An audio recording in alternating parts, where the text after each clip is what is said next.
tibuli avaayo Bulaaya koona ngatto kive Bulaaya tibuli avaayo koona ngatto mu kive Bulaaya. Leero lwa Sande tulinze kakalaamu tukole kive Bulaaya. Mwebale kwagala kive Bulaaya. Abantu bonna bali mu kuŋŋamba Isma mu politics wakimayo ki tukwagala eno mu kive buki kive Bulaaya. Konze wangi is that how Museveni had kidnapped me my brain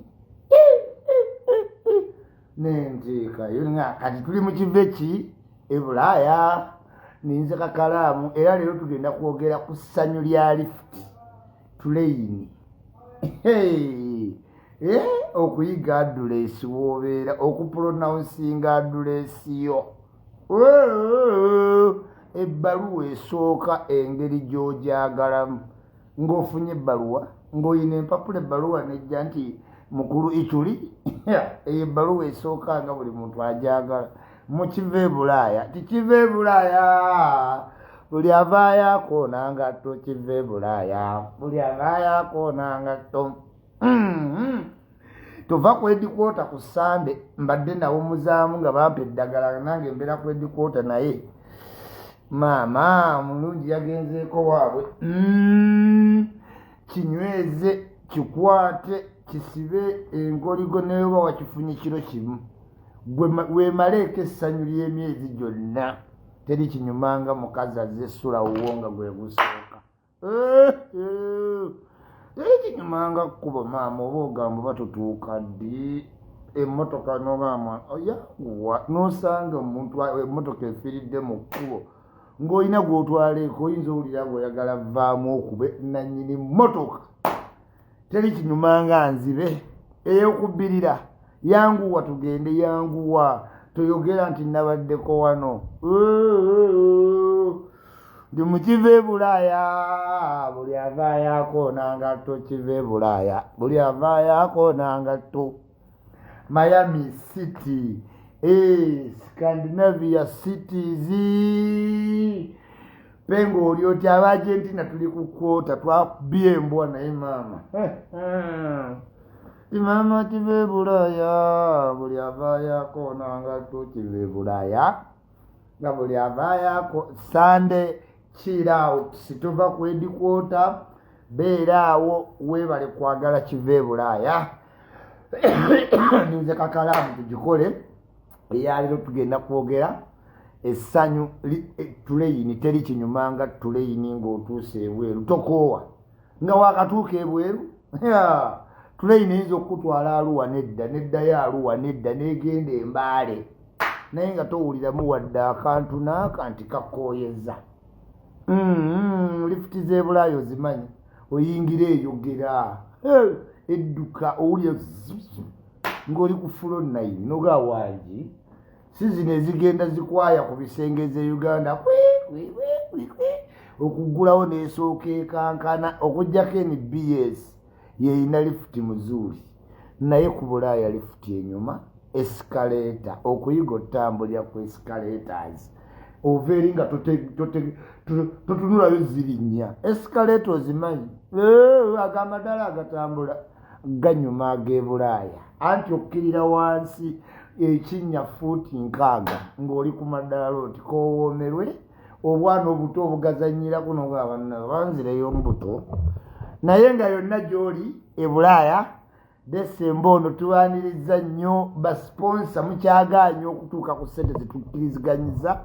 naye sirole tujja kuliina mpaka omutuufu wanajja. Inginiya Lwasa tukubuuzizaako katusuubire oli bulungi Kano Sebagala mu Bungereza katusuubire oli bulungi Mariam Sweet katusuubire oli bulungi n'omwana nti yawonye yabadde mulwadde essaala zaffe zonna zigenda gy'oli. Mbadde mugonvugonvu naye neebaza nnyo Abi Clinic okubanga babeerawo whenever nga nina complications ate nga remember tuli sponsored by Uganda Funeral Services. Yes, Uganda Funeral Services. Tugenda tutandika okubanga engeri gye tukolamu live yanjawulo ogenda wulira obunyomero obumu nga bukuleeteddwa paaliyamenti olyoka otegeere nti internet yakusala oyogera bwogezi owulire Uganda Funeral Service Uganda Revenue Authority. Eno programu ekuleeteddwa Uganda Revenue Authority. Ate wega Uganda Revenue Authority. Ng'omanya ituli nno omukono gwe banaatera omulonda. Mpanika omukono mutudde. Ngenda kukuleeteranga interview kati eno ekuleeteddwa Stanbic Bank.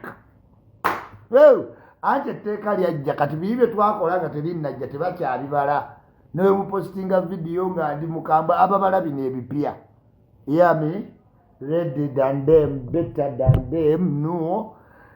Togeza noto omukazi yenna nga yakukyalidde kagambe nti baafiiriddwa. Si agendo situla omufu. Kagambe mbu simanyi pasita amuyita. Si agendo sabisa. Ebyo byonna mugambe bw'omiisingako leero obaaki. Banensonga tokkiriza muntu kuva mu buliri bya kisiru. Mugambe Mukama Katonda waali buli wamu leero tusabire wano. N'aleeta akatijjo simanyi my pastor. Simanyi I have to go to church. I am a member of the church. Mukwano gwe. Olwaleero bawo otagenda ku church egwa kegwe. Tomujjaamu playing mantis. No,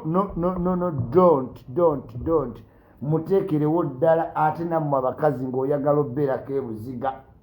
Oyagala obbeerako ekira kyanja. Mu bufo obw'ettabbu kwedikwota. Mu kirevu kino kiweeweete kitendereze. Gamba weegombadde ekirevu ekyeru n'oba tokyagala. Gwe making sure oli kwedikwota otambuza obugalo obuli smooth. Naye najja n'engalo n'olowooza akola mu bikata. N'akuyisa engalo mu kifuba zonna ne zikkalabula n'ogamba Mukama Katonda. Mukazi kyono omanye n'omusajja w'otege omukazi nti ofunye bizibu byerere ngalo zino omukazi omulungi okaluba engalo okola muki beera n'obugalo obugonvu obuweeweeta ekirevu kino ku makya aji wangi anti ti mwannyinazi boda gwe yakuba ti mbadde mufunidde akagaali ne kubulako $5,000 mwannyoko atwala akagaali naye totegera kuweeweeta kirevu embwa ng'eweereza message sirayo kiinayo olumbe gwe ani gweoweereza message bwotyo. Keep at the headquarter making sure king wadde in jail omusanyusa kikulu king in jail ebyo byonna ofuna massage simanyi oiling simanyi ani we bakuteeka mu kamera ebyo byonna weebiri world over. Naye ng'abantu abali mu America muli mutya mtumbira kuba king in jail takyaza mugenyi ne bwaba mugagga atya mukwano gwo mu meeting eyo ate ng'ali yekka toli mu otya era gawaayo okuba essaawa eno omukazi waali nja kuddamu mama w'abaana waali ng'omanya king in jail. Waliwo ababugaana obwa king in jail oba mukasaze okundabako alina okujja ndabe naye kasita olaba nga mukwano gwo mu miitinga mu paaka mu tawuni mu maduuka ng'omanya omanya ng'ebyeka akunyumiza binyumiza tisimanyi omukazi tetugenda kuddina ng'omanya oyo king in jail. Tubaagala nnyo abatukyazaako mu maka munnange n'ogaagundi talina waabeera tannafuna mpapula n'akulabako ne munyumyamu ne walwo ne boosanga mu kkubo munyumiza mu baasi bayi so naye ng'omanya abeerawo naye nga bamugamba oleeta omugenyi eka you will know that yes. Dolini Kabaleba oli otya owulira ebintu by'okwematira nti no simanyi nze now where is your man Dolini? You are cold, you are beautiful, olyawo weesiize oyiro weweeraba mu mmere you are alone. Where is your man? Nagamba nkufunire mudasiwo wa sipeya nti is not your class. Kati ku Sunday you are alone. Mbuuza ku mulungi Olivia Nakakande webale kukomawo mu ggwanga webale tukiikirira looking forward to have dinner. Yes, nzabo bensaba dinner. Yes, moyagala musaba luseke. Yes, this is Olivia Nakakande, my friend. This is Olivia who Nakakande. Kati gwe sesiba kwoyo nesibe kwani ndeka naawe obadde otya nesibe ku gwe anya mukwano Miss Uganda kyotategeera Miss Grandis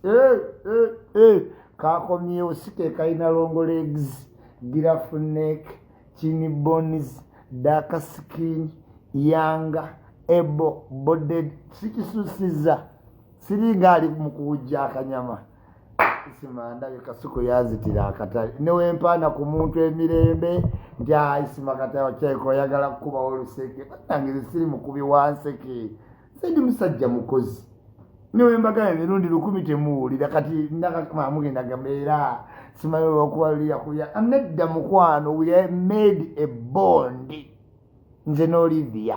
omulungi kamuleke kasikonda tamuluma kasita gwe tomubuuzaangako yenjawulo eri olwoli mu meeting nga tulinyumya bwe bali kulaba naye tulinyumya until then yes sina gakayana n'abantu wangi kansome ku bantu wano ku Sunday siri nnyo enkya mu morning breeze tosubwa MP yabba emmotoka tosubwa MP yabba ki emmotoka naye emmotoka eyo agikwese ku kitebe ebyo byanca saagala bitandike leero manya abantu bagambe ikyuli politics muve sina we muvaamu Museveni yampamba we muvaamu nga kitali abansiba mundeke nkole emirimu gy'omusajja alemye abantu okuva mu kinaana nze mba mwesimbamu mundeke kankolere Museveni aveeko mutabani we waalijja tuliraba naye nga for now bantu babadde banjagala mu kiva e Bulaaya tubangamba ikyuli bwotuuka ku kiva e Bulaaya you are the best naye nabagamba era nze asinga kati balumbuye baliwa ayogera ki ayogere ku ki ayogere ku ki nze nyinti kati politics we kiva e Bulaaya gwe naleeta nina wiizihu tebayina kye boogerako abo balinda byemmaze ne babiddamu nga babikyusiza nze nyange kwe bafunira ekitangaala ne balaba gye bagenda nze nyange wabula temusiima kano kankayiseewo waliwo akantu akannumye ne kannumira ddala era enkya nina okwogerako abantu ba people power temusiima kyova olaba omuntu ne waabakolera atya temusiima olaba mudda ku Kaye Gideon ne muvuma Kaye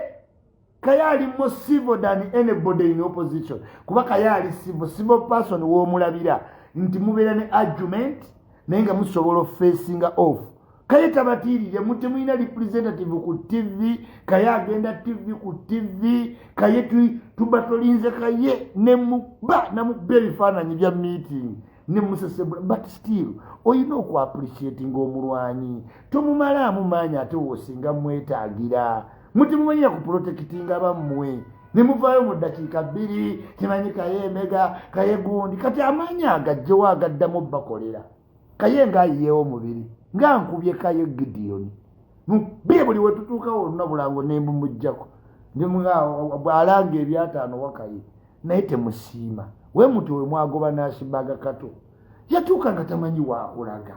nga baalimu simunyaabi simanyi munyarwanda simanyi mbega kyokka nga mu butuufu simbega n'atuuka n'agaba nnaani ye nfaaki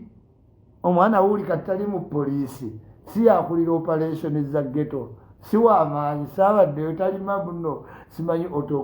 autobiology ebintu byenyunyunyodde nga byonna sibitege mulekeraawo okuyisa abajaasi obubi Museveni kyova olaba afuze is a very tolerant person ne bw'obeera okoze ebintu mwenale mubaga pulezidenti akuyita totyanga aba akuyise kugamba guma nkyakwagala naye kantu katono ne mudda ku wammwe ne mumuvulunga kati nze nga Isma abalwanyisa mba kyenkola nkimanyi nzijayo bujja bifaananyi nga tuli ku press conference n'ebibaale nga Kaye waffe ne mumuvuma musajja wattu ne mumuvuma naye ng'ayiwawo omubiri ku lwammwe muyiga okusiima muyiga osiima bannaye okwogera si kwangu nze Kaye simwagala I don't like Kaye Gideon why should I like that man saagala Kaye naye I may not fail to appreciate the effort gy'atadde okubaza ekyuli sigenda but Kaye tries his best nenfuna 8 n'afuna 14 naye ng'agezezzaako mufiirangako nnyo ku muntu agezaako okwogera bakuvuma bakuvoola bakutiisa naye ne kayimirirawo kituufu ye munyankole Kaye munyankole ddala ddala awedde emirimu nekyovoola yeekwata ku kabaka tamuta naye what is wrong kaya ababeereddewo ge mazima ayogero singa mwenna ababeereyo mu bukuukuulukuukuulu nti muzimira nsanafu yinne yeegwamwe alinga ayinedde omuto gwayingira mu nsi kakolondola bukolondozi tekenda nebikoogera abasajja sibatyakayejinga nerivuga nekadduka abo be balina simanyi nuwa mutwe mu kamera mwonna mubaamu omutwe gwe gujjudde mutolina kyomulaba banyumira bifaananyi bya ddwaliro kati abo be muliko naye nga kaye he goes to every tv n'agenda mu every battle argument n'avuga amafuta ge najja ku ttoko somo tebasobola bayita muli baboda so etuuka ne bagaa twagala icyuli tuteeke waani nga balina lituyita kaye ayina ez'amafuta temuyina muli eyo mugaaya muddo muli eyo mwegaaya mbu ku nsi mulyako makoola ne mudda ku mulwanyi owammwe mwe kyemutamanyi we mumukuba kaye aŋŋanze mwongera kubanga muba mu nnyambi kati nakubbye kaye katona afe ndowooza ali eyo yeegolodde ne kalujja simanyi fe atuma lujja simanyi yeeyogeza obawulidde kaye banaatera okukola kye baakola shami mu malende naye ebyo byanca just mbadde nina okukayisawo nti kampisiza bubi ntunula nenga mwana omuntu n'abalwanirira kino kye mumusasulamu yes era naye naalemu bwekikola nayo ngivumirira wabula nsinzira wano kugamba akantu kano full figure lekerawo siba abaana b'abandi mu makomera wootwala omwana mu kkomera kati nga webatutte wa sefuko ne babagamba nti bakomewo nga 15 January December temutegera bintu bya kooti abalamuzi bagenda okuwummula nga 10 ate badda February nga 4 ate awo basooke babeemu mu wiiki 2 nga bakyetegeka fayiro batandike kuze baaleka oyinza osiba abaana mpaka mu May nga tomanyi oyinza osiba abaana mpaka mu May okoze kapito mu bantu naawe wennyini wali ovudde ku bantu teri muntu yali akusibye lwaki era nga bwe bakutwala ne bakubuulirira nga bajamisi n'otuuka n'ofumiitira kyolina okukola bonna abaana babadde balabira ku ggwe nange abantu banzivoola naye reciprocation kyewakola kyekizaala kiri kati ze Isma siyinza ayimirira ntwala omuntu mu kkomera no kubanga nina okuplayinga for the price kyenyinza okukola kyokka mugamba terezaamu mu packaging mu mitigation nga nawe bakuyitanga naye nkubuulidde munnange social capital gw'ozannyirako omukoledde ebbanga totwala abaana b'abandi mu makomera ebivumo bitta waliwo wekikulumye wekikutudde nti olabyewo omusaayi mu butuufu abantu abasaana okukola ebyo basaana kuba ba bishop nga tavumanga ku muntu naye buli kintu ekitandika kiba bampe buli muntu avudde ku muntu wano wali mpaka we baleese etteeka tosiba abaana b'abandi ojja siba omwana amala emyezi 6 kuba golowooza bamututteyo agenda kudda nkugambye omuntu kooti weekugamba komawo nga 15 December oba okomawo mu February tewali mulamuzi n'omu abalamuzi bagenda kuwummula bawummula omulundi gumu era kyova bino ebyokusiba abantu emubende abantu bafa kubanga buli wojja mu kooti emubende kasana abalamuzi bagenze wummula yes kati embeera na ya covid abalamuzi bali privileged tobayita abantu ba bulijjo kyobola ne mu kooti oyina engeri gy'oyogeramu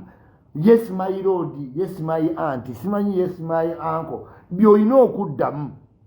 beewa a privilege kubanga kyali kifo ky'abacolonialist nga we balamulira ne bateekawo amateeka mangi obadde okimanyi nti tokkirizibwa kuwandiikira mulamuzi nnyukuta ntono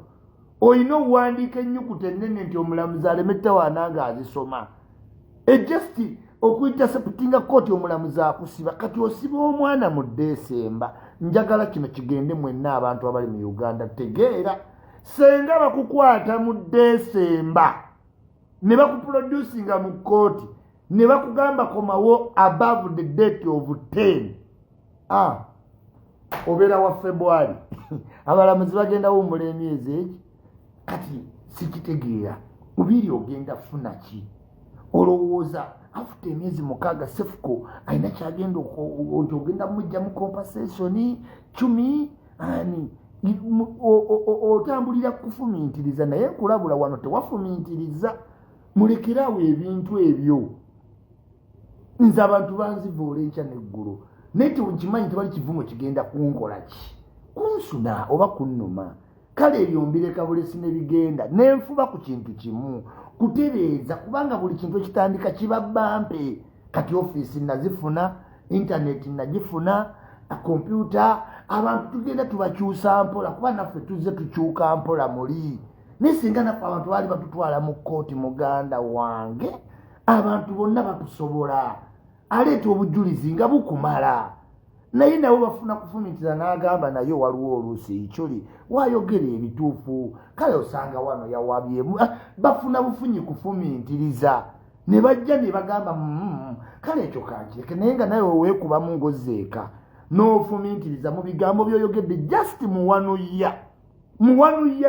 neweofumintiriza ebintu byonga olaba bulabi ku YouTube 6 months full figure. Do you really think tewali muntu ayinza kubuildinga case mwekyo kintu? There are many people who can build a case out of you every single day. Naye bakola ekintu kimu basooka ne bafumintiriza ne bagamba wange ekikazi kizadde ne bagamba wange oba byali bya kamera wakola omuntu afuna engeri gya kidissolving. This is how we meet people, we criticize. Mbadde njagala kusaba full figure nze byebintu nabivaamu nabiviiramu ddala simanyi kuyombayomba kola ki kati njogera n'abantu babuvunaanyizibwa basipiika sikyayinza kuddamu ebyo nina okukola new level. You understand? Mbajjukiza babloga mwena tuwaliyo end of year party mujje mutwegatteko abasobodde tukoleka end of year party tusiime n'abo abakoze nnyo ate tumanye nakola campaign. Be inclusive, tukuyita ogaanye tukola sako oli wala banaaba bakateekamu akawumbi nga weetakula kano nno kabadde sikapati kasande naye kankwatako kubudde abantu bampeereza ebintu sefuko bamusibye simanyi kumi zine bwe kimisi sibatigire nzinyusana simanyi kumi sefuko mumanyi naye kati wotunulamu reale obusungu bulina okufuna we bukoma bulina we bukoma. Omuntu oyinza omusiba byokusaaga naafuna complication mu kkomera naafa golowooza abantu balitegeera mbu wamusiba lwa kivumo. So njagala tufune nnyo okufumintiriza ng'ajamisi watugamba mu bintu byonna bye tugenda okukola. Yes, aba London muli mutya ebirabo mupaakinze donizera my sweet ne wandeetera gawoni baby kankuteekemu ka switch otegeere ng'opaakinga nti ekizigo kino ekiweddemu naye nga kiwunya bulungi kyuli nkyagala njagala nnyo n'abasabbuuni awunya obulungi ndiitira sabbuuni ng'awunya kyekimu ne perfume. Siri wa bingi bitya siri wa bingi nammwe muleke ndeetera ogaye kyuli nkuleetedde ekirabo nga sabbuuni gwe naaba y'omu ne perfume gye neekuba ne deodorant nabitegeera nga bifaanagana ekiri oba omaze. Bahati Julius agambye good morning okiwulira flower garments for all our kirase wangi flower kalango okutowo kakoze tusasudde. Sylvia Mike agambye kituufu nnyo nno ddala tosibanga muntu mu Desemba tokkirizanga kukwata mu Desemba kola buli kisoboka tokkiriza Desemba Desemba obanga omuntu yeetutte ku poliisi ku Friday odda Monday oba Tuesday ate oba omaze okwetereka ennaku ezi togendanga ku poliisi ku Friday oba owoomye era omuntu wakwata mu Desemba oba owoomye at least ofubanga nnyo ne muteeseza ebwewe kooti tokkiriza kati abo bonna abali mu kkomera mpaka Desemba January February abalamuzi badda mu February nkubuulidde. Dubai Kiriya Jjaja Kenneth wagambye Fred naga good morning ichuli we want to call you to Dubai anzija adija kigozi yangulira dda ticket zakamaya nambukingira hotel nzija ndio nambira bali mwakoze Maddox was a beautiful show vibes UG Zakamaya and company mukola bulungi nnyo. Now Dubai has a new setting seeri gye tugimanyiddemu. Mwebale nnyo okulya life okufunawo akadde ne munyumirwamu. Bulaaya olina okufuna akadde n'onyumirwa, ekyeyo kikutula n'ova okukola n'oddeeka n'ova okukola n'oddeeka emyaka gumu 2 10 20 omulimu wagu oyinza oba ogukola essaawa 4 naye ogenda okakananga yali omuvubuka omuto okadde kyeyo kiveeko gwe. Bonna abavubuka abasajja bannenkane Kampala bato bazibu bambula kazibu kalevu ba ediyawe banyirira balinga muzigo bati bajoni segawa muzigo naye nze ituli sikadiidaawo tebatandise tuvuma ku mikolo simanyi yowa Jjaja we bavuma ekirevu ekyebbeeyi weekiti muli mutya nasamayami otuuka ddi Prince e Canada Prince e Canada naye oli otya kyali wange champion Mavini nga nkwagala nnyo nga nkumiisinze boy wange naye mmanyi soja boy oli ku kituufu era anytime tugenda babawanguzi Michael Ross kyali wange Kakooza Michael how are you oyo yayaga obulamu bwonna nga bwebulaaya kuvadde wano era kati sewunya namulabye nga mu America alinga bali abazanyi ba firimu bano abaddugavu ba Teresi Simanyani Howard yes Dennis Sekayise yanga wava muno ate nga kati oyo ye Big Lord December and henceforth Dennis Sekayise yanga wava muno Junior temujja mutegeera mwenna nzajjo nzamumanyi muswidi munne ne byonna byakola bimula kusitasiya munne muwunga naye nga alabika bulungi oyo abawala babeera bati ng'ayitawo omumanyi Tairisi oyo ye Tairisi wa Sude 6 pack omubiri ajja tayambala kitali kya bbeeyi wala production sizo oyo kyali wange since tutobye nga tutobye ne James nkubuuzizaako nnyo owa digital money kyali wange kati ng'ali Sweden we connecting oba gutolina mikisa gigaggawala we totanga abantu abafunyi yes nembuza ku mukulu Sebalamu nembuza kwa Jamisi Kigundu yanga Dangote nembuza ku muganda wange muto wange Yasini nze sibuuza bantu obadde wemba jineni kwana emirala twesanga ku lumbe nga waliwo afudde naye ebyo oba otya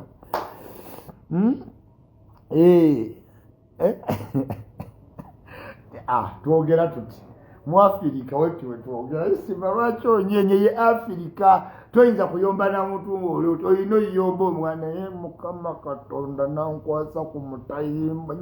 nyinza naye nga tolina gwogenda mukuba. This is African setting. Yes era olaba omuntu mu Afirika ayogera ati ng'omanya oyo politician ate kati oyo aba mubbi ono composite abo naye kasita olaba ng'omanya oyo wa Wilson Road wamukatanga kati ze ndi wa office ndyoke njogere natuula ddi mu office nze mbeera ku Wilson Road neneetalanti nga ntunda amasimu enzuluza ndi mulokole ng'omanyi ssente y'okufuna ng'ogijja mu kutunda simu abantu bakebera essimu nakebera n'omubuuza mukwano ogenda ggula oba okaddiya naye nga mwenna bakyali bange mbatumirako nga yedikwota yo kiriya wakifunza kyajja kyava e Uganda kyakutegeeyo kiyina kadresi kikkiriziganya naawe mukola musharinga costs embeera eryoke si yakuneneggana ne Bulaaya ng'olina omukazi owokuneneggana naye anaaginga okoowa mukiva e Bulaaya waliwo nagging people both men and women naye oba olina kakapo nga katambula bulungi wakamala walina engeri wakifuna muli Dubai naye bikola muli Sharija naye wawambamu kakalumu wookifunira amiina ya rabbul alamiina ate oba oli ku Bulaaya nga kyava Uganda amiina oba wakijja mu pate amiina gezaako olabe naye ebiseera ebisinga owa pate talwawo n'avudde Uganda amala n'agenda byonna ebijjaba mu kiva e Bulaaya international rate totandika sebo linda ngende nze katesi naye nga mbagala nnyo mu bitiibwa kyobola banvaayo ne tunyumyamuko ku ssale nti mukwano munnange togwamu maanyi ebintu by'ensi ebimu bitumaliramu bwereere tuyisa nnyo nno bubi omuntu akugambye leero sirina naye nga buli wojja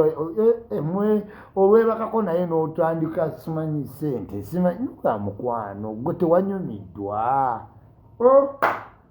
abaana ne babanga abalina kye batunda n'omugaa ffenna twanyumiddwa naye talina kye yakooye ye yanyumiddwa ayagala omuwe ssente byonna bitwala omulundi gumu that gender will never get satisfied nakooye ekiro kyonna n'otutunuka entuuyo n'amaliriza nagamba simanyi tontuusizza ku ntikko nogamba mukama katonda entikko yeeriwa senga bagitusongerako n'ogitegeererawo naye maama noga akanziremu guno ogusemba ngituukeko wa nagamba togirabye noga mukwano oba tomanyi weerindeka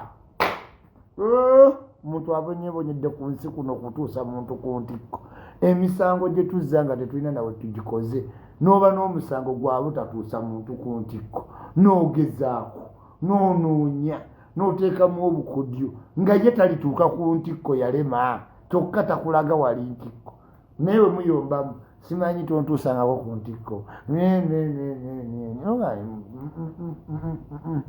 kukwanjula tewabiŋŋambirawo wangi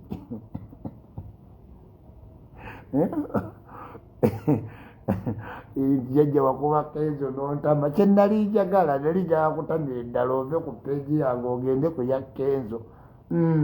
nze wenti sirya wa Kenzo naawe genda ku ya Kenzo eno gireke jjajja nawe yewakojja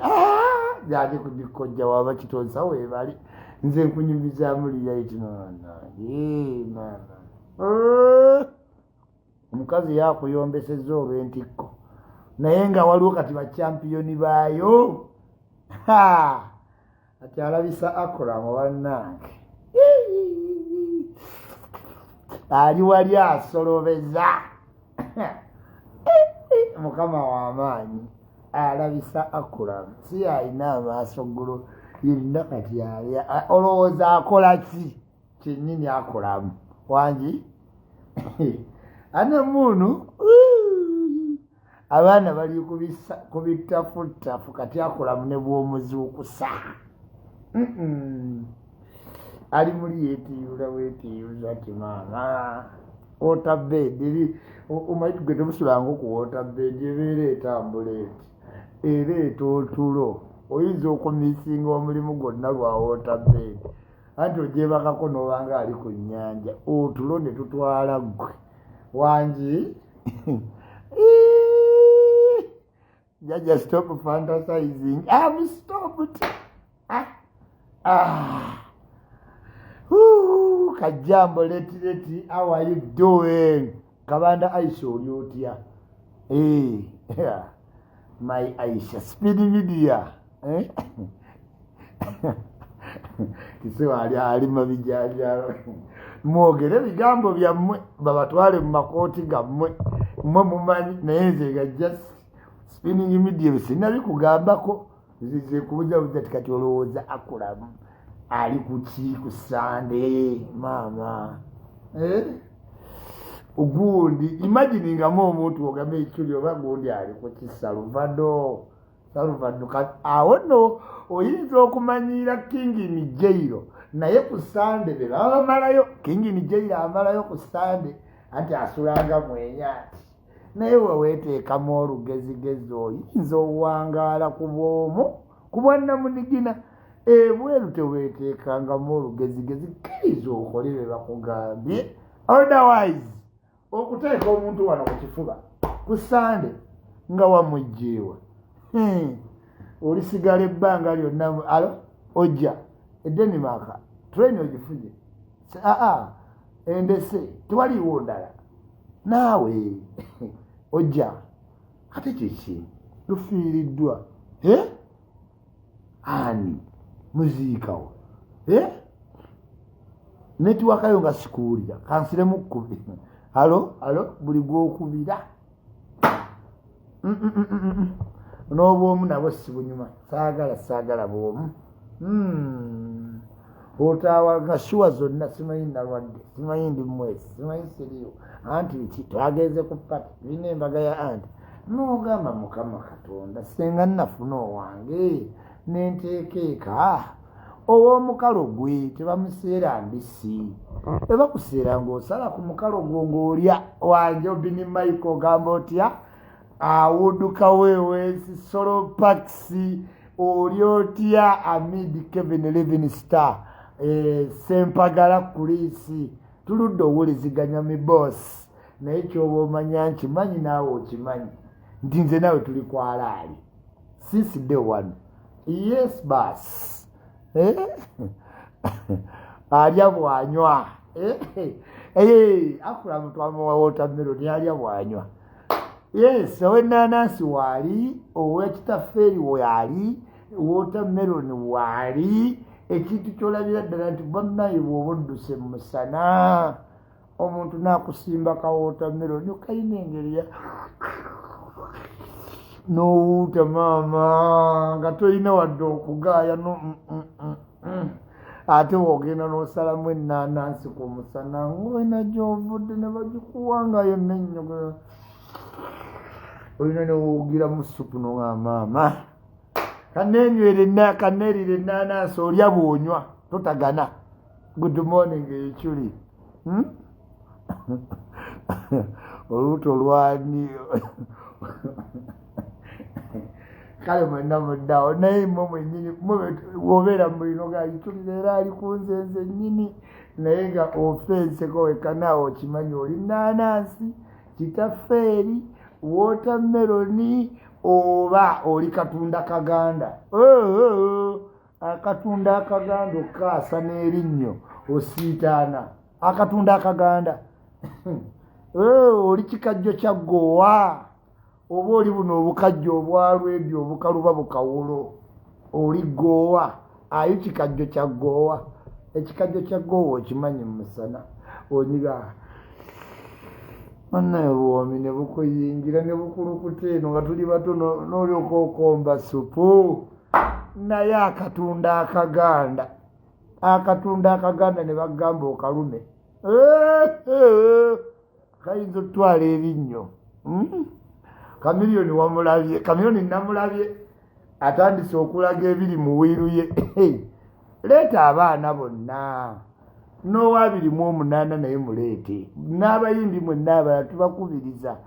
celebrity oba omumazemu emyaka 2 kyoba otegera bacelebrity bali kulaga abaana aba ng'ogyeko bebe kuulu yagirayo Hendrix day one naye weegendereze celebrity ow'amaanyi naye ng'akulaga ayina abaana aba simanyaba nga musajja mwegendereze nti mu maaso eyo walibaawo olumbe n'asitula omukulu ow'emyaka 3 bayimbi kyalo ku kyalo nti oli mukamuyimbi abo linda alwala olyoka olaba oluseregende lw'abaana njagala mugende mwagala ennyo music wa Kafero Swaziniga oyo mwana wa ssenga wange kinkwatako mupromotinga Kafero Swaziniga namwenna abalina ennyimba z'omwami Paulo Kafero nga walukozesa nga tetwalukuwa preparation za set anti ogenda okukaaba akayirigombe mbalabuliddewo nga wakozesa ku luyimba lwa Paulo Kafero nga teyalukuwa ng'obadde olya seti nga mu bukyamu byonna byawedde Swaziniga Kafero Swaziniga lwe baazaala omwana oyo lwe lunaku lwe nali ngenda oba ebweru no ye naye lwe baazaala omwana oyo ekyalo kyaseka nga Kafero amutumye Swaziniga netugamba Paulo Kafero abadde ng'omwana nga tuseka addako yerembo kwagala nnyo Kafero Swaziniga Chris Baninas nkwagala nnyo Katale Yandikando Aroma Music Ruthi Ngendo Liam Voice Sirian Voice naye mwagala nnyo. Viper ranking Bini Ganta Viper ranking Zexi Birangirangi Daxi Vibes abo bayimbi bato bendiko. Yes. Kubuzaako nnyo ekitiibwa Diamond Oscar ow'amaanyi ne manager Steve Kironga we Munyonyo gyebala emirimu gy'okola. Kubuuzaako nnyo Palaaso ne nkubuuzaako Jose Chameleone Gwanga Mujenga 10 February ne mbuuzaako Edilisa Musoza Kenzo Grammy Award winner. How are you doing? Ne mbuuzaako Bampita Godfather oli otya Godfather ne mbuuzaako Spice Diana 13 January tujja kuba mu Cricket Oval. Bayimbi tebayamba ka Spice kayamba. Bayimbi tebalina kisa kayina ekisa. Bayimbi si bantu balamu kantu kalamu. Bayimbi toyinza bakonkona okakonkona kakwatagana na buli omu bakawayiriza buli kimu boogedde kuno ne kuli naye ensi kyemanyi kiri eki nti ekalabye okuva wano paka wano tekasobola wadde okutta omusota kagubeera omunya kakazi kattu. Tubeere mu Cricket Oval nga 10 ebisigadde background noise. Manager Roger w'erinnya oli otya big events? How are you doing? Oli otya big events? Ng'oludde okunkubira ku ssimu darling. Bigenda bitya King Michael Emunyonyo kiri kitya husband material trending number B number emu East Africa worldwide one big eye music. Oli otya Bregine wange Sirikiti Stewart and Roger obukodde obubaliko abaana abo okumala we bamala ekivvulu nakatimbu bakyabala ssente omuze baguyigira ku mukama waabwe eddagala nsirwanga akola zipapopato buli w'omusanga nti nkyabala Isma nkyabala neyeegonza Isma tukyabala kubuzaako ddagala sirwanga wamu nelinda wali wonna mwebale abapapopato omulimu gwe mukola gw'amaanyi nnyo nno ddala nembuuza ku kyali wange zuba Mozeso wali mu gavana one Mozeso freshest since 19 long fashion king monster mu byokwambala omwana Mozeso waswelo wanu waswelo Bini Sigo la oli otya kyali wange Denzo South Africa how are you doing? Nasa Miami Honorable Mwami Steve abantu bagenda ombayina leira twa yantama leira twa ennaku zino twayomba sikyamwaga njagala ampite mu America nga asa Kayima we bamuyise ali atya Kayima ekisiimula ky'Ebulaya squeeze back agitegeera engeri gye basiimulamu fuleeyo ogimanyi. Kayima tajja lwawo funa mulimu is very inclusive ate koogera bulungi he wants to learn kati obulamu bwe bwa Bungereza nkimanyi tajja sukka kukola mu bbaala oba boutique. Kayima nkwagaliza birungi byokka. Olivia Nakakande omulungi muleka awummule ajja kumpita anytime. Nze sirwanira mataala nzawo bonna basita mbeera ndi awo nga ekyuli oliwa Chameleone tolata alina olugezigezi alina ekirabo kyange mu njuyi wanansangira wonna ati oyogera ati nasira kyekuleetera nakuleetera akalugezi kino omusipe gwogulo kiri gulo sipi gwa bbeeyi ajja kumpaayo ekintu. Kingisa nkubuuzaako nnyo akayimba Mane maanyi gennyini oli otya King's Love King's Music manager Sam Mukasa naye kati si ekyamuyomeseza ne Julius kyazze kiki ebyo byanja wabula obambeereko sayidi ki kyazze Swangiza Avenue yange kati sikatamba ffe twalya ssente za taata we yasooka oleeta convertible mu Uganda twajoga ssente za taata wa kati yagenda okujjukira nga ziweddewo ne tudda Kalimu iri fwe ziggwawo nga tudda ku mulala naye kati ye wange Swangles Avenue be bange naye nina okukola analysis omulimu guno muzibu kati ye wange Swangles Avenue be bange mulowooza ngenda ba ku side ki nga omanyi ikyuli ngenda ba ku side ki kuba ku makya nina okumitigatinga between Swangles Avenue ne Cats ngenda beerawa ikyuli nga womanyi ikyuli Dre agambye nange wendi volcanomics ogamba otya Sylvia mbeere ku side ki Swangles Avenue oba Cats Swangles Avenue mwaganye owaayo abayimbi omusajja atambuza enjiri ya siriimu nga twetaaga abantu okwewaayo nti balwadde ba siriimu teboogera omusajja n'ayogera abadde MC wammwe ebbanga Cats ye wammwe Benoni ovudde wala ne Cats ne Kyaze yennyini wano ku Sabrina nga bakyaze bakyali baddansa ngera Cats ye MC mbeere ku side ki mbeere ku ya Cats Swangles ngiveemu Swangles wininwaji nakkiriza nti nze ndiredo yimbira obwerere bwe kiba kikwata ku siriimu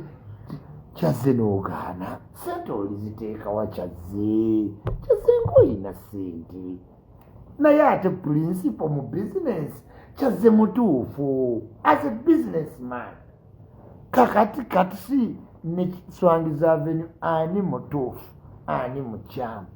obuntu bulamu versus principles mu buntu bulamu Cats kyaliko nebbanga lyakoledde Swangles yandimuwadde wininwaji yes nazawi kubanga it's awareness yandibadde naye efunamu mu social capital naye ate ku principle as a business where are you taking my artists for what kyogamba kampeni za sirimu tezirimu sente okola za bwerere oba oyina sente nga gwe oyagala kitwala for granted nti bano mbamanyi mbadde nabo enkya mu morning breeze tosubwa MP yabba emmotoka Swangles Avenue ne MC Cats obuntu bulamu versus principles yes Swangles Avenue yandifunye obuntu bulamu negamba nti Cats kyaliko kituufu winigenda oyimbe kubanga tebabulwa kyakulya si baavu nnyo naye principale brandi yaffe eyimbira ety obwereere gwe bwoba gwe okola otya nti kyuliyogera ng'oli mu kifo kimu tekisoboka that's not an African woolaba omuntu ayogera nga ali atumanyirawo oyo si Munnayuganda mu Congo beba bagwira omuganda olina okubaamu kano kasiipoolingi siiso bando ako nalwala nodding disease ensi yonna ekimanyi abakadde bonna bwe bagenda bakaddewa bafuna Parkinson disease obeera oti kati we naweereza emyaka 7 awo mu 5 ndowooza nga katandise kaaluma gundi ow'ebikonde yanona asinga the greatest in bikonde Muhammad Ali kaamuluma awo nnaku 7 ng'alimu kano naye kalabika nange kanankwata Dre agambye ekyulimaanyi yes bas Rosary Nantale naga business wise Kyaze is right because we invest expecting returns and on the other hand humanitarian works also necessary but wasn't Cats paid argument tugiina obuntu bulamu versus principle kubanga ne Cats bw'aba ali ku campaign za AIDS nga really campaign zino za ddala zirina okubaako ne funding kituufu alinawo kasente nga teyayagadde waayo Swangles Avenue yandikoze buntu bulamu nemuwa brandi zaayo ziizo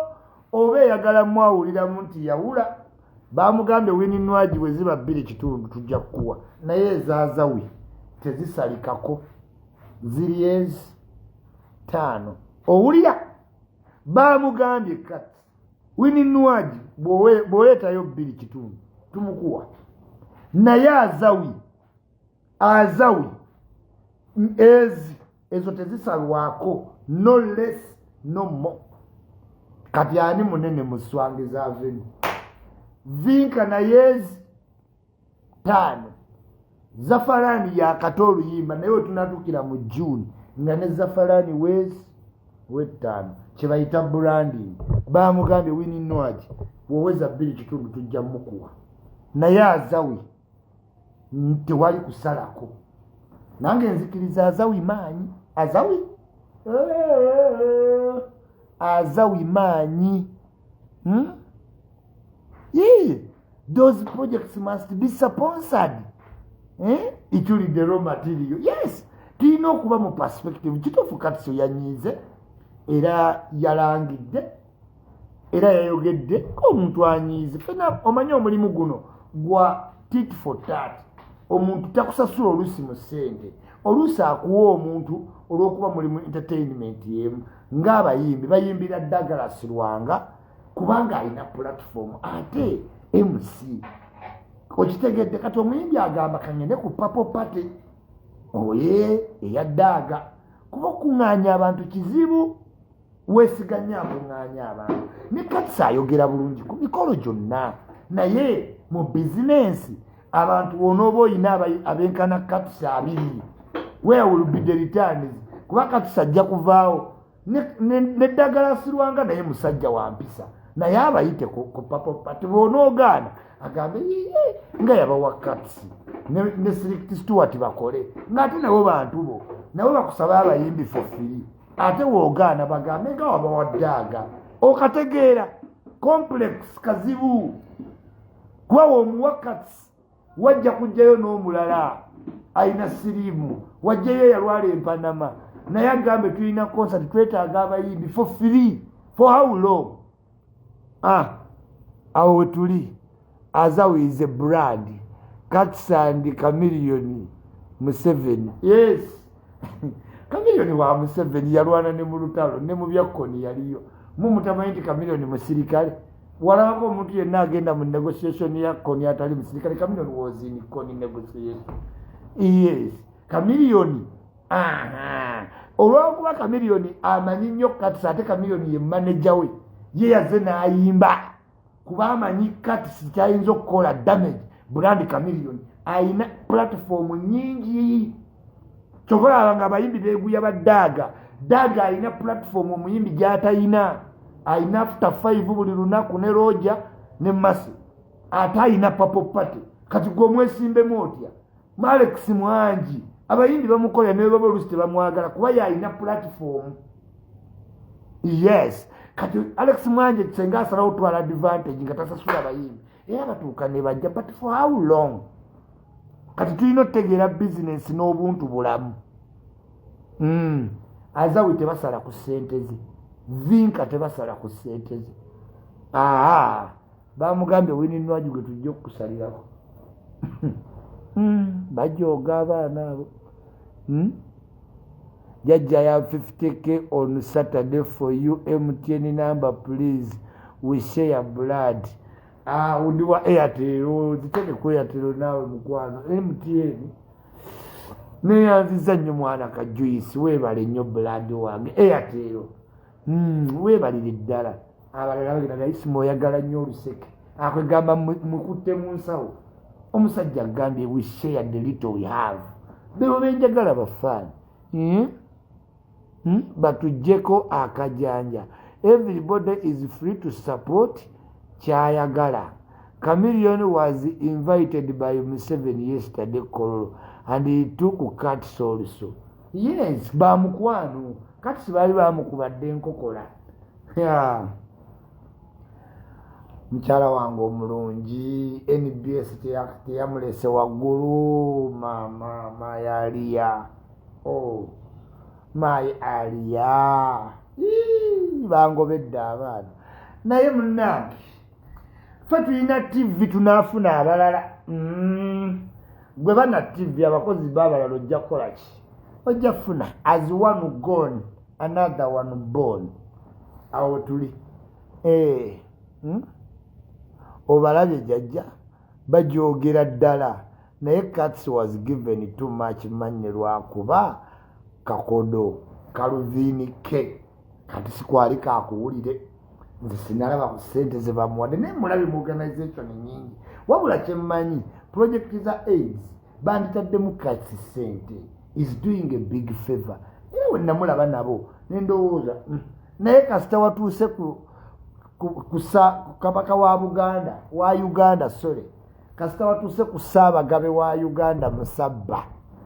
kawulire ku nkuubo za Museveni anti awo Museveni akusuubiza $50,000 nagamba jangu entebe n'olyoka weewuuba paka woova ku 5 Museveni yampa $3,000 neewuuba ku $3,000 mpaka we nava ku Musabba nadda ku sipiika Anita Amongo ne Magogo nze awabeera laavu wembeera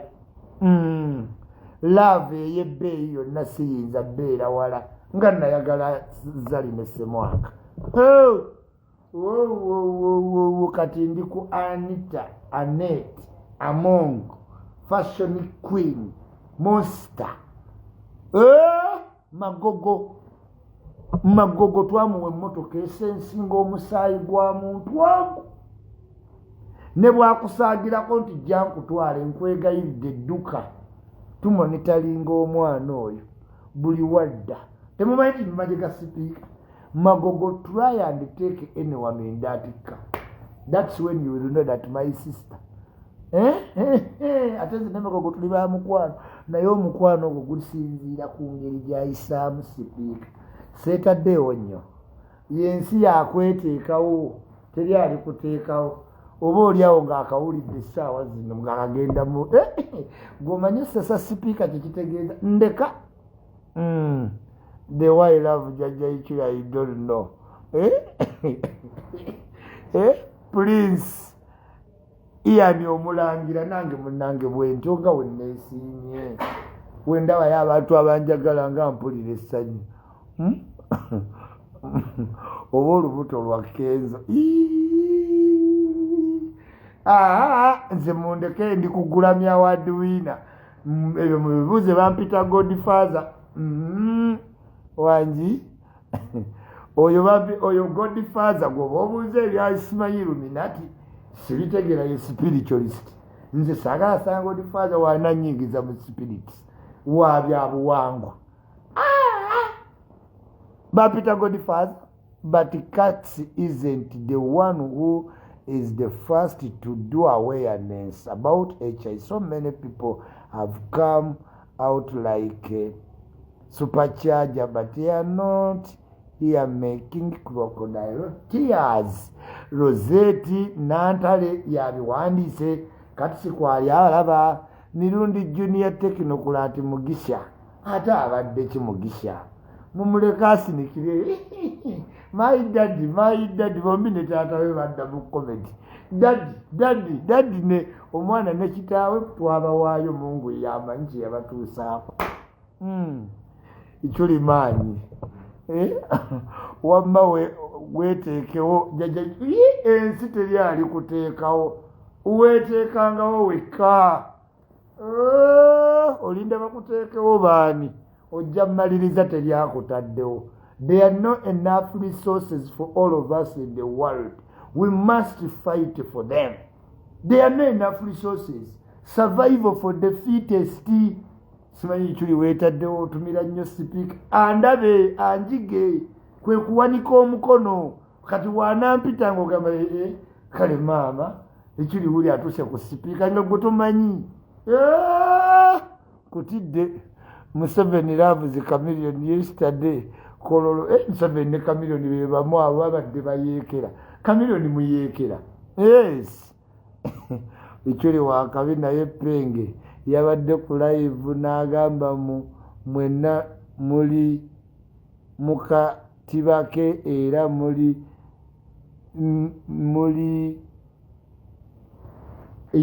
Penge tuli mukatibake naye twakatereeza twakasangamu ebirumira ne tukatereeza ffe tukuba buloke ezaagalibwa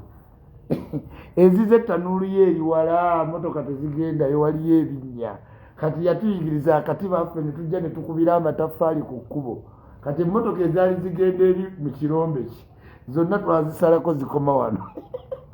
kati ate ne tuteekamu obukodooli tukuba 99 akyakubaga ttaka yagenda okulaba ng'alaba ku baguzi nga tebadda ku 99 tanyiize tayise muganda we gavanesi tebatudde mu miitingi naye nga kyetwakola yatuyigiriza akatiba bulungi tetumukayanya wadde naye kyetwakola twagala tujja kukubira mu kirombe motoka ziseerera bakasitoma bayomba mataffaali gava wala ag'ettaka enkuba egakuba ne tukuba 99 ate ne tuteeka emidaala ku kkubo Museveni tayagala kgenda mu nsiko akatale ne tukawamba my lord and clear so what's your name for Busoga abasoga bantuuma kiveidinda nvaawaawo ku kiveidinda kiveijinja ibajibe mwenye b'ebusoga va ku bugano ge mutuuma bannammwe simanyi wakooli simanyi Calvin Cassis, yes. Over where we are going to find you, you need to eat money.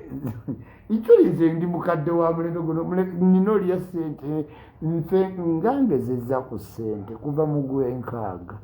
teri kintu kizibu nga bugagga wabugagga teri kintu kizibu nga bugagga nga tunoonyeza bugagga mu basawo ne weesiba ensiriba ne bakusala emisale n'ogenda mu bapasita ab'ekika ne mutuulako mu busonda obugagga nti gundi mugagga gw'omanyi abagagga bameka ntikugamba resources tezitumala nze embeera n'amiisi ne ntunuulira omugagga bwenti ne ntegera si buli omu nti ayina oba omugagga si buli omu obugagga buzibu tuyiza obugagga oli Saudi Arabia okyabuyigga obugagga bulinga x y'omusomero find x abantu bafa tebafindinze x okuva lwava mu ssomero x wali ogifindinze kati n'obugagga ye x oyinza n'okusika nga osikidde bugagga naye nga tolina nti kuba mugagga temubamanyi oyinza n'ofuna ssente empitirivu naye nga tolina nti kuba mugagga after myaka eno oyinza n'ozironda obugagga si bwa everybody nze nakkiriza siri mu bagagga kaninaana abagagga bw'alya nga ndya bw'anywa nga nnywa bw'awummula nga mpummula naye si buli omu nti waakubeera mugagga nze njagadde nnyo bba omugagga n'ekiraga katonda yaŋŋaalinaana bulinaanyi baki bagagga Jjaja feel happy when you are reading our comments. I am feeling happy. Mulwanyi mu staff. Oyagala ntuule wansi otegeere ekiri lwaki some people in Europe bamalamu abatannagenda maanyi n'okubatafunyanga emusiriki kubanga buli wootuuka ebweru n'ofuna empapula olaba nga gwakyasinza oyita mu buzibu kati oba olowooza jja abaana amalako atya naye muleke nga we wamalako wajja omumalako gwe tobuuza ebyo byonna gwe muleka jje bw'atamaleeko ng'alekayo naye gwe muleka jje bawoza bungereza muzibu bungereza azibuwadde ennaku zino ogenda owulira wiiki 2 nga yaddayo bambi stop that habit mulekeraawo omuze ogwo mwana wange teri kizibu nga Sweden okomeddewo ddala nzirayo wiiki ejja anti munnange eriwa tomalaamu manno bange Museveni talked with Chameleon yesterday for 15 minutes laughing bw'otamanyi mbega wa NRM oli yamubegedde pate ze zonna yasooka mu DP n'agenda mu NOP n'abega n'aba independent nga lwaki tebanyumya ne Museveni obadde ki ffe nga tuwanise emikono wanika tojjaayo mukono omuntu awanise omukono ansa ne wooba omanyiifu bagamba bugambi that's a wrong answer naye ne bwoba omanyi answer n'otawanika mukono tikyatali kulonda nze Isma mpanisa omukono number 1 blogger Ryan Mugola wagambye Gabriel Emmanuel nagamba El Chapo straight daka muno yes Jjaja sibigendereza bokka n'abali Saudi Arabia ne Dubai nabo batumalamu amaanyi mulekerawo mmalamu bannamu amaanyi muleka jjabo nebona akitegeere naye olusi baba bakuyamba waliwo omala gajja nga kyojjamu tokitegeera ebyo biri mu kivu e Bulaaya muba obisanga we are here watching you naye where is that beautiful girl always with you tell her to contact me yeah leka naawe yangu gye otuuse mangu amangu ago to contact you obadde leka naawe here in South Africa watching every day boss Tumwa Khalifa how is South Africa tapped in from Cape Town Kevin how is Cape Town muwozi wamulabye siwa enale zine muwozi twagivaamu twadda mu National Progressive Movement true meaning of chameleon yes ye wali Museveni yamutuma n'abega DP n'abega Nuupu n'abega ne Independent n'akomawo Museveni ne chameleon bebamu Bahrain with there Lieutenant General Ichuli mwana Ichuli gwe asinga bonna mbagala nnyo mbagalira ddala till we meet again tunyumizaamu webale kubeera ku headquarter webale Isa mukazi bulungi tumitinge enkya mu morning breeze zaake tumusabe emmotoka gye yabba ate katisi ne swangi za venue tubaawule mu lutalo lwe balimu tulabe n'ebinaaba bigenze maaso uyizi ndowooza kanyomero kakunyumira tuddamu kulaba b'e Bulaaya abajja ne ssente n'abatajja na ssente tuddako kulaba abasajja basinga kwambala mu Kampala kunyirira n'abavuddeko weekuumire kanyomero uyizi naye nga teweerabira tulina ebisenge ne Saala Enza every Friday the beautiful ate ng'alina ne airport pickup remember Kombaka Constructions tukolera buli kimu ekikwatagana n'osiiga ennyumba painting talazo stainless byonna tukuteera mu nnyumba gypsy fountain compound byonna tubikola Asubaga Katonda nkubuuzizaako nnyo big fish oli otya webala emirimu gy'okola kyabadde kya ssanyu nnyo to meet you yesterday after a long time ayo kakyali kange nnyo since tewali na kintu kyonna bannange muyiga okusiima Gideon si musanyufu Nuupu muyige okusiima love you